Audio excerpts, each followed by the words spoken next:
স্পন্দন স্বেচ্ছাসেবী সংগঠন ও রাজধানীর বাদাঘাট এলাকার ত্রিবেণী সংঘের উদ্যোগে আন্তর্জাতিক নারী দিবস উদযাপন ঘিরে এক সচেতনতামূলক অনুষ্ঠান ও স্বাস্থ্য শিবিরের আয়োজন করা হয়। বাল্যবিবাহের অস্বাস্থ্যকর প্রভাব এর উপর আলোচনা করেন বক্তারা। প্রসঙ্গত, দেশের মধ্যে ত্রিপুরাতে বাল্যবিবাহের হার অনেকটাই বেশি। এ ব্যাপারে সচেতনতা বৃদ্ধির লক্ষ্যে এরকম অনুষ্ঠানের আয়োজন। পাশাপাশি একটি বিনামূল্যে স্বাস্থ্য শিবিরেরও আয়োজন করা হয়। উপস্থিত ছিলেন বিধায়িকা মীনা রানী সরকার, আগরতলা পুর নিগমের মেয়র দীপক মজুমদার, কর্পোরেটর অলোক রায় সহ অন্যান্যরা। মেয়র বাল্যবিবাহ রোধ করার জন্য সবার সচেতনতার উপর গুরুত্ব দেন। এই ধরনের অনুষ্ঠানের জন্য উদ্যোক্তাদের প্রশংসাও করেন তিনি। স্বাস্থ্য শিবির থেকে উপকৃত হন স্থানীয় বহু মানুষ। বিনামূল্যে ওষুধ দেওয়া হয় রোগীদের। তারা বুঝবে। আমরা কিছুক্ষণ আগে আমি সঞ্জয়বাবু আমরা আরেকটা স্বাস্থ্য শিবিরে আমরা রোডের ক্লাব আগরতলা এবং পোশাক চ্যারিটেবল ট্রাস্টের উদ্যোগে এবং যুবক সঙ্গীর সহযোগিতায় পর্যালোচনায় একটা অনুষ্ঠিত চলছে। এখান থেকে অনেক চিকিৎসকরা উপস্থিত হয়েছেন সহযোগিতা করার জন্য। আমি চিকিৎসককে ধন্যবাদ জানাই যারা আজকে স্বাস্থ্য শিবিরে স্পন্দনের ডাকে সারা দিয়ে এসে চিকিৎসা পরিষেবা দেওয়ার জন্য জনগণকে।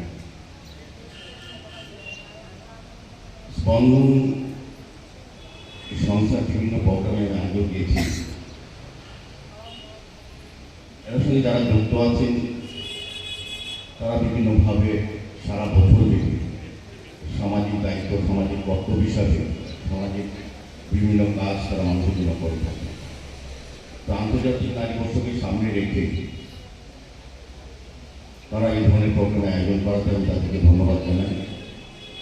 এবং ক্লাব ও বিভিন্ন সংঘ সারা বছর ব্যাপী বিভিন্ন কর্মসূচি করে থাকেন।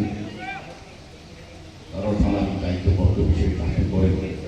এখানে সম্পাদক বাপিবাবু বলার চেষ্টা করেছিলেন যে করোনার সময়